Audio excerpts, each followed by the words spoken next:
ऊपर है और इंशाल्लाह उसमें भी काफ़ी मज़ा आएगा, आपको सीखने का मौका मिलेगा आपको। 1 मिनट रुकिएगा, होल्ड कीजिएगा 1 मिनट।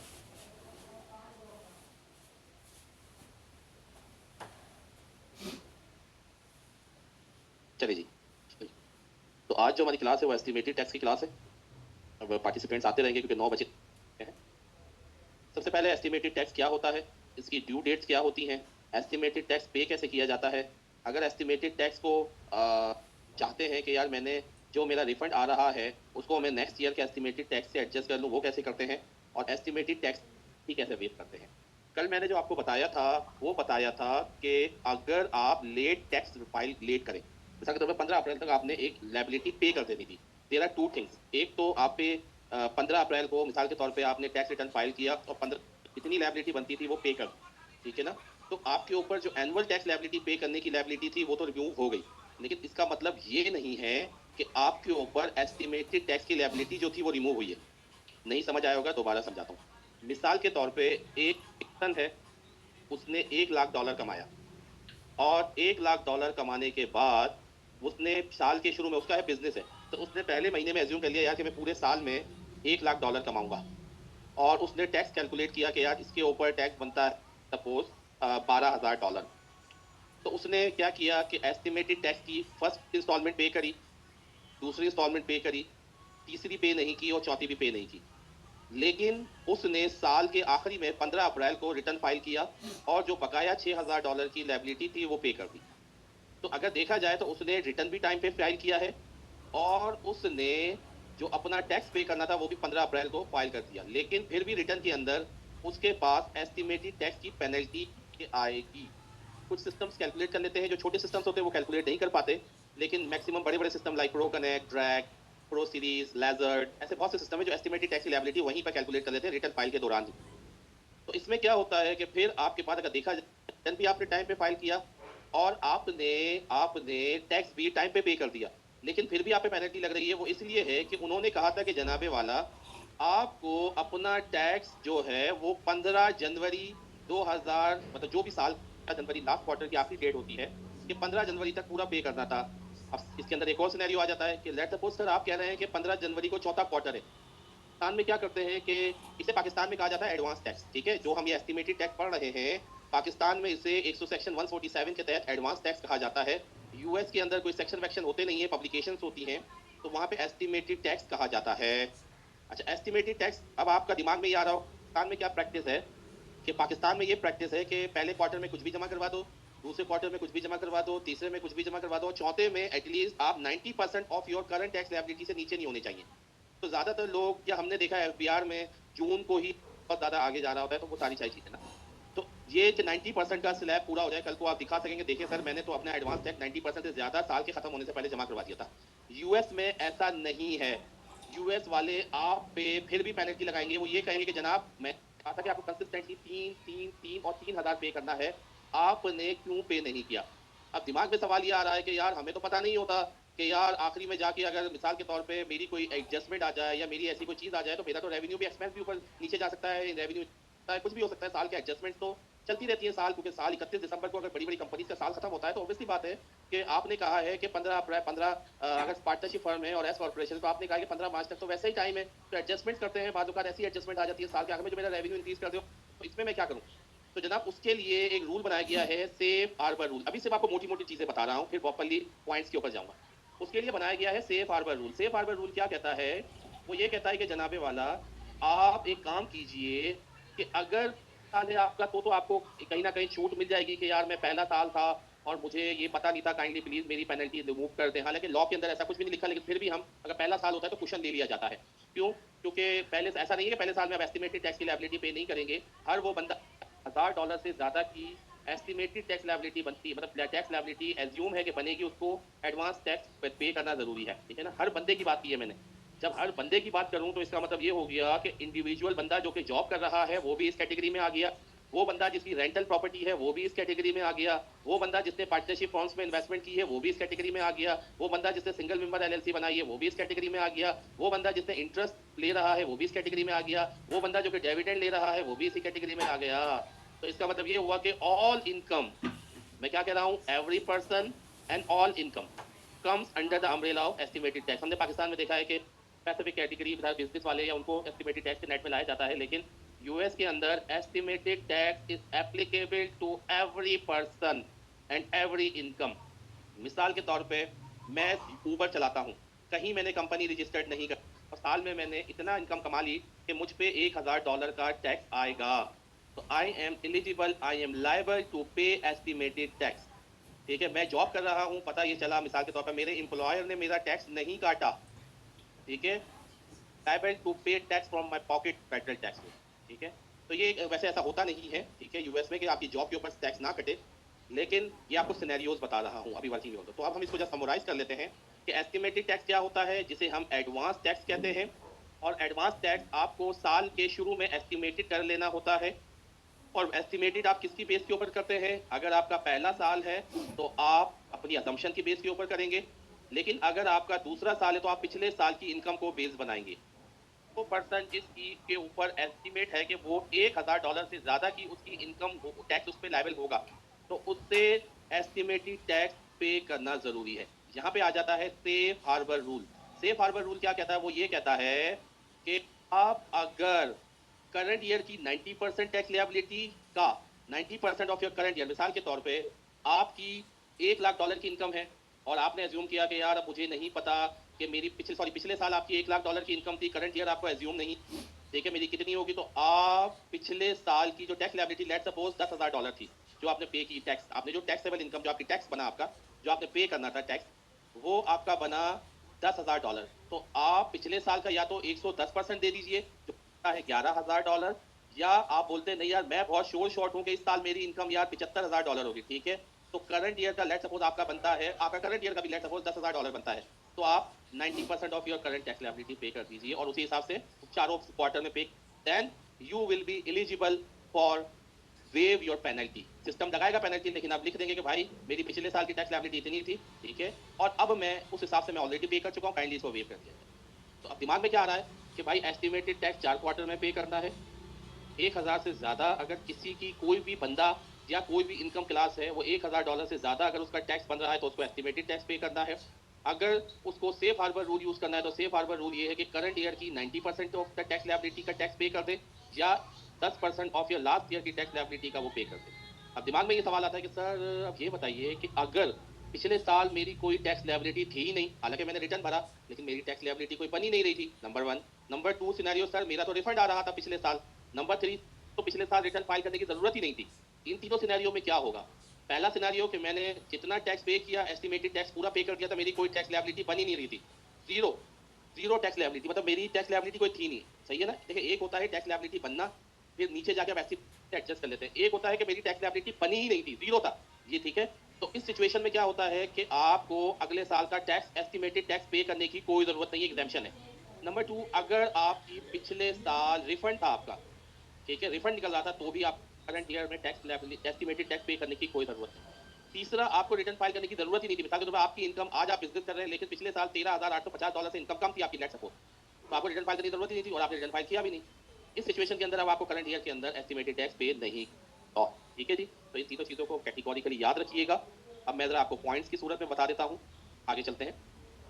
हाय हाय हाय, एस्टिमेटेड टैक्स एक के ऊपर होता है, ठीक है, ये सारी बातें मैं आपको बता चुका हूँ। हर इनकम के ऊपर होता है, ठीक है, जिसमें विदहोल्डिंग नहीं होती, ठीक है। कैसे इंडिविजुअल है, अगर 1000 से ज़्यादा है तो उसका कंपनी के लिए 500 की है, ठीक है ना, और बाकी 90% ये सारी चीज़ें मैंने यहाँ लिख दी है, एक्सेप्शंस भी मैंने यहाँ लिख दिया है, ठीक है ना। आगे चलते हैं। सेफ हार्बर रूल भी मैंने आपको बता दिया, 100% और 90%, हालांकि सेफ हार्बर रूल यहाँ भी लिखा हुआ है, सेफ हार्बर रूल यहाँ भी लिखा हुआ है और इसको एक्सप्लेन यहाँ भी किया गया है। ओके, आगे चलते हैं।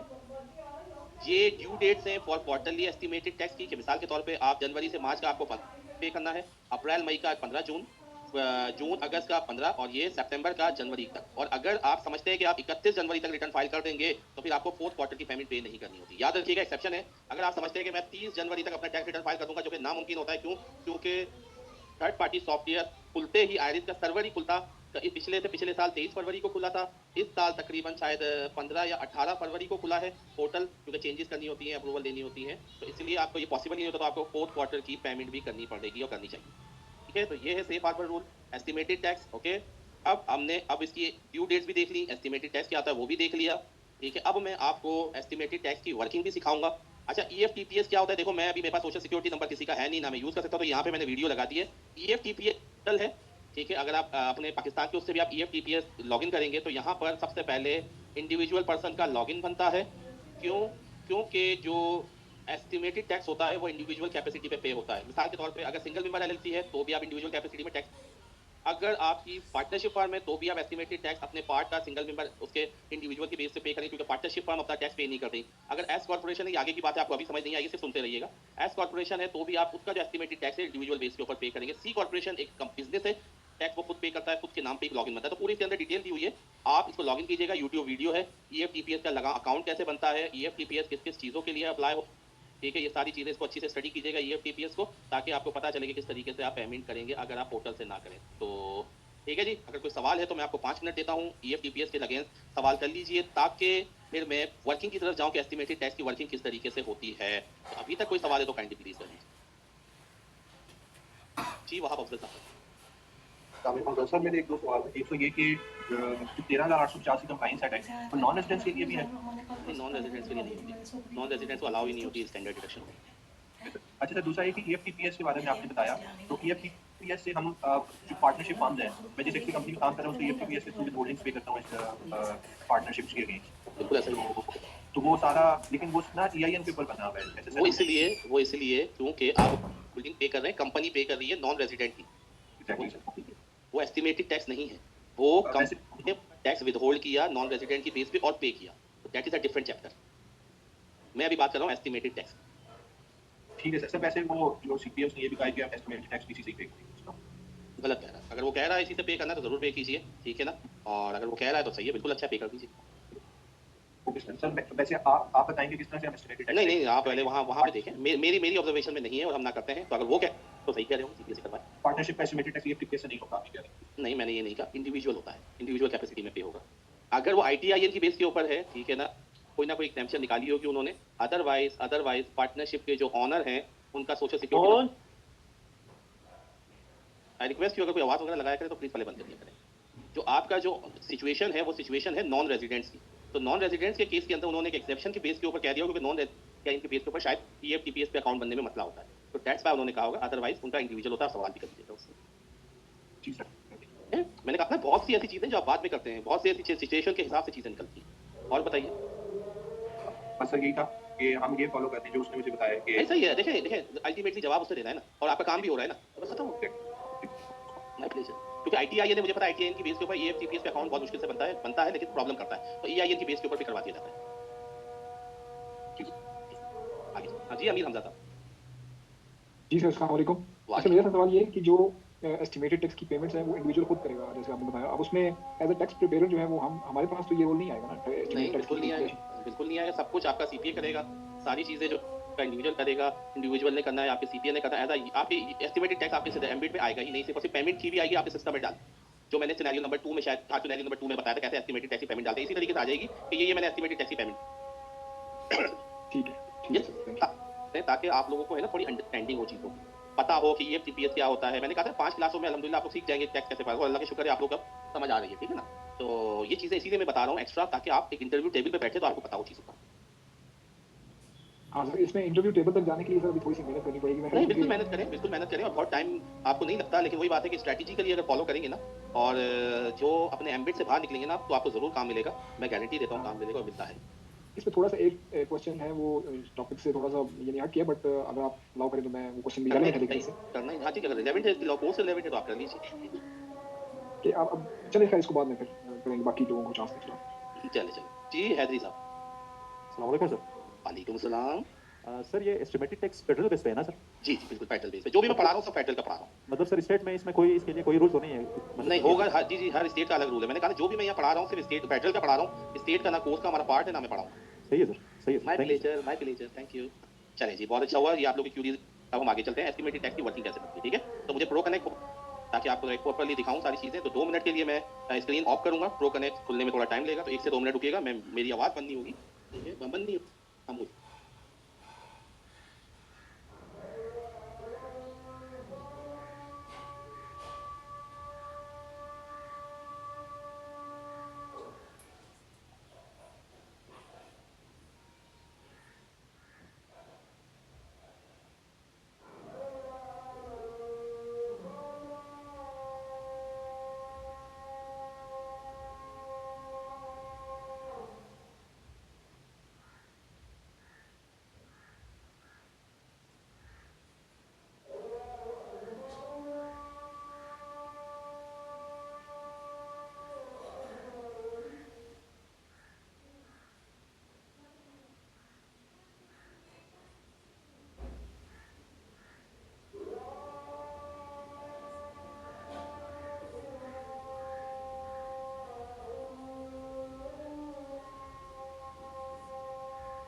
ये क्लास खत्म हो गई है या अभी शुरू की? जी अस्सलाम वालेकुम। सर ने अभी बताया है कि सर प्रो कनेक्ट ओपन कर रहे हैं जिस वजह से आवाज़ नहीं आएगी। तो अगर आप लोग हैं इस मीटिंग में तो काइंडली बात को थोड़ा सा कंसिडर करें।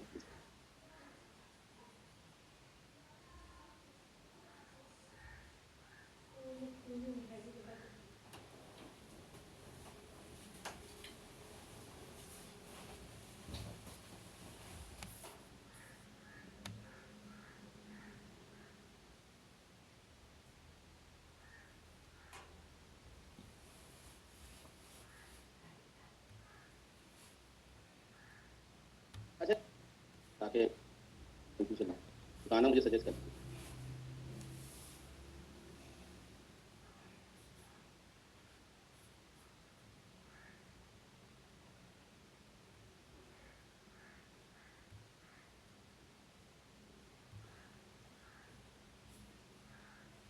जी इम्तियाज साहब हम लिख लेते हैं, आपकी गुजारिश लिख लेते हैं, गुजारिश लिख लेते हैं।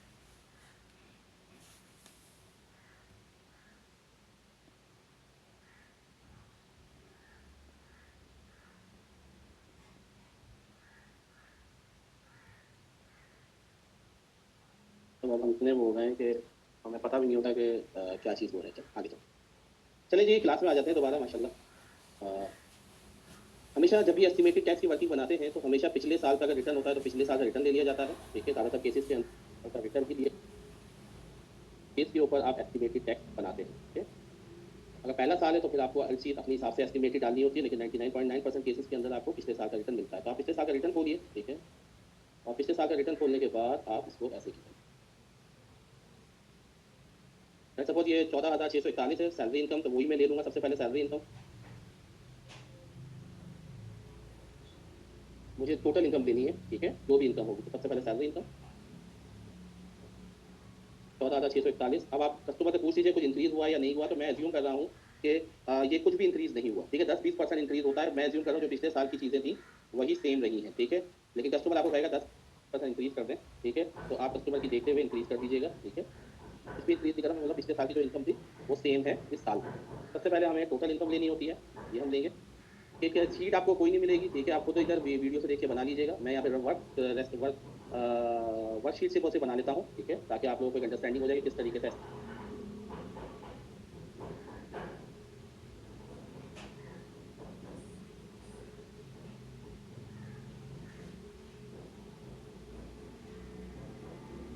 इनकम आ गई, जो पिछले साल की थी मैं एज्यूम नहीं कर रहा, आप कस्टमर से करके इंक्रीज कर सकते हैं जितना इंक्रीज आएगा। ठीक है ना, अब इसी रिटर्न में आपने देखना है कि यार एडजस्टमेंट लेनी है, और पिछले साल जो एडजस्टमेंट थी वो 50% ऑफ सेल्फ एम्प्लॉयमेंट टैक्स थी। अब मुझे नहीं पता कि करंट ईयर में सेल्फ एम्प्लॉयमेंट टैक्स कितना होगा। ठीक है, तो मैं यहाँ पे एडजस्टमेंट का कॉलम लगा देता हूँ, और अब मुझे सेल्फ एम्प्लॉयमेंट टैक्स की वर्किंग करनी है, 50% ऑफ सेल्फ एम्प्लॉयमेंट टैक्स। ठीक है, तो मैं यहाँ पे सबसे पहले सेल्फ एम्प्लॉयमेंट टैक्स की वर्किंग करूँगा। सेल्फ एम्प्लॉयमेंट टैक्स सबसे पहले हम 2000, अब हम काम कर रहे हैं 2024 के लिए, नॉट ऑफ 24। ओके, क्योंकि एस्टिमेटेड टैक्स मैं कैलकुलेट कर रहा हूँ 2024 के लिए। तो मुझे अब जाके देखना होगा कि 2024 में क्या लिमिट है सोशल सिक्योरिटी टैक्स की। तो मैंने देखा 2024 में 1,68,600 लिमिट है, 1,68,600 की लिमिट है। ठीक है, यहाँ पे सेल्फ एम्प्लॉयमेंट टैक्स पहले कैलकुलेट करूँगा। पहले सबसे पहले मैं करूँगा अपनी बिजनेस इनकम, जो मेरा पिछला कॉन्सेप्ट है। यहाँ पे मैं टोटल इनकम मैंने लिए सैलरी। अब दिमाग में ये आ रहा होगा यार सर इसके ऊपर तो ऑलरेडी टैक्स कर दिया होगा, इसको कैलकुलेशन में क्यों इंक्लूड किया है। तो बिल्कुल देखते जाइए जो मैं कर रहा हूँ, उसके बाद आप इसको सवाल को आपका जवाब खुद मिल जाएगा। तो बिजनेस इनकम मेरी पिछले साल की तरह यही है। ठीक है, चले मैं 10% इंक्रीज कर देता हूँ। ठीक है, ताकि आप लोगों को वही पता चले। उन्होंने कहा मेरी सैलरी भी 10% इंक्रीज हुई है और मेरी बिजनेस इनकम भी 10% इंक्रीज हुई है। तो मैं अभी आप लोगों की, ताकि कल को ये ना कहे कि यार ये कैसे होगा वो कैसे होगा, तो उसको मैं 10% इंक्रीज कर दूँ। ठीक है, 1,26,000, तो यहाँ पे मेरी बिजनेस इनकम 1,10,000 आ गई। अब वही हमने सबसे पहले रेट से मल्टीप्लाई करना है, 92.35 से मल्टीप्लाई करना है। ठीक है ना, और अब आपने इसके ऊपर या तो डायरेक्ट लगा दीजिए। ठीक है, डायरेक्ट क्या है, क्योंकि ये 1,68,000 से नीचे है, आते हैं तो सोशल सिक्योरिटी टैक्स 12.4% और मेडिकेयर टैक्स 2.9% ये आप लगा दीजिए इसके ऊपर। पिछले साल के रिटर्न कोई बेस बनाइए, आपको कोई अपने पास से चीज़ें नहीं करनी।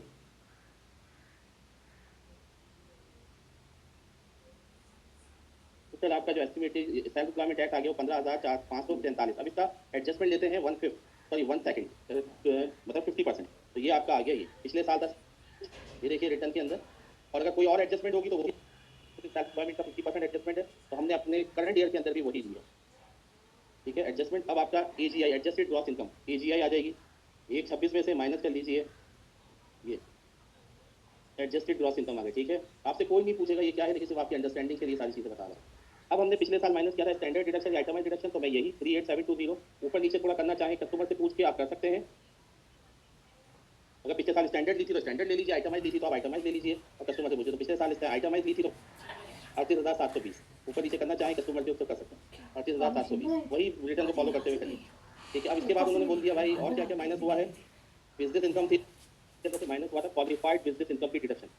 तो क्वालिफाइड बिजनेस इनकम की डिडक्शन की कल मैंने कैलकुलेशन आपको करवाई थी। QBI की डिडक्शन लेने के लिए, QBI डिडक्शन लेने के लिए आपको QBI की वर्किंग की तरफ जाऊंगा। अब ये 2024 में हो रहा है। अब QBI qualified business income deduction, okay. आइए, हमारा फॉर्मूला क्या था, आइए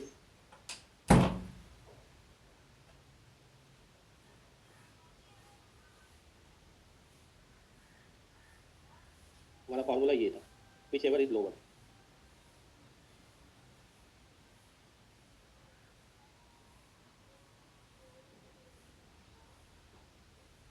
सिनेरियो नंबर 1 के ऊपर जाते हैं। क्वालिफाइड बिजनेस इनकम, तो बिजनेस इनकम ये रही। ठीक है, इसमें से आप सेल्फ एम्प्लॉयमेंट टैक्स ये रहा, ये माइनस कर लीजिए, और अब आप इसके ऊपर 20% अप्लाई कर दीजिए।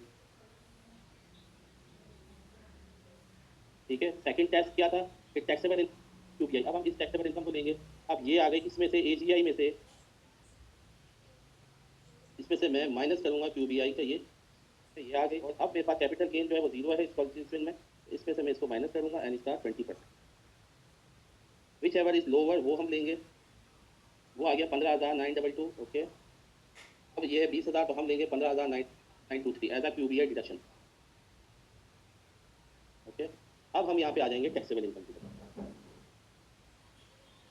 इसमें से ये माइनस करेंगे और ये माइनस, अब आ गया आपका 63,000। ठीक है, अब हम फेडरल टैक्स कैलकुलेट करेंगे। फेडरल टैक्स तो जैसे हमने पीछे कल किया था। ठीक है, यहाँ पे कर लेता हूँ फेडरल टैक्स। अब मैंने जो पिछले मैं जो स्लैब उठाऊंगा 2024 के स्लैब उठाऊंगा। आइए 2024 के स्लैब इसी में एस्टिमेटेड में ये रहे।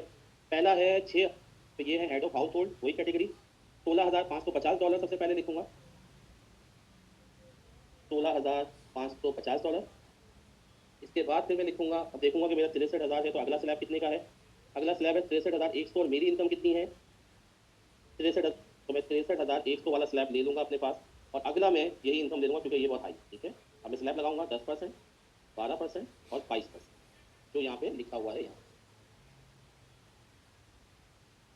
10, 12 और 22 ये रहा। ठीक है ना, आइए कल ये सारी चीज़ें समझा चुका हूँ, बट आपको ये चेक करके, अब इसमें से आप इसको माइनस कीजिए, इसमें से आप इसको माइनस कीजिए, इसमें से आप इसको माइनस कीजिए, और आप रेट आ जाएगा।